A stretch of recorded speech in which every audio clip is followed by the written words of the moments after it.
नमस्कार। हम लोग अक्सर योग के बारे में जानते हैं या सुनते हैं, तो उसमें कर्म योग, भक्ति योग, लय योग, राजयोग वगैरह वगैरह हम नाम लेते हैं, सुनते भी। लेकिन भगवद गीता में कहा गया है कि कर्म योग सबसे श्रेष्ठ है। और कर्म योग को जो लोग समझते हैं वो ये समझते हैं कि अपने काम को निपुणता से करें, अपने काम को अच्छे से करें। तो क्या इतना ही सिंपल है कर्म योग?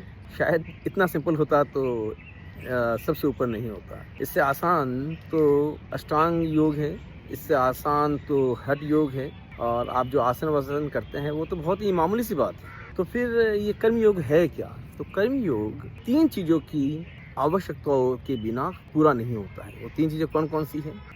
पहला है ध्यान, दूसरा है विवेक और तीसरा है वैराग्य। इसकी डिटेलिंग अगर आप देखेंगे तो बहुत बारीक है। इसको यूट्यूब पे मैं कोशिश करूँगा शेयर करने की। तो अब इसको हम समझते हैं कि आप जब गाड़ी चलाते हैं या आप कोई खाना बनाते हैं तो आपका पूरा का पूरा ध्यान, पूरा का पूरा फोकस उसके अंदर होता है। कहीं कोई आप दूसरा कोई विचार नहीं होते हैं, कहीं कोई मन का भटकाव नहीं होता है, कहीं कोई इमोशंस उसमें इन्वॉल्व नहीं होते हैं। जो काम कर रहे हैं वही कर रहे हैं। फिर वो तो हो गया आपका फोकस्ड, वो हो गया ध्यान।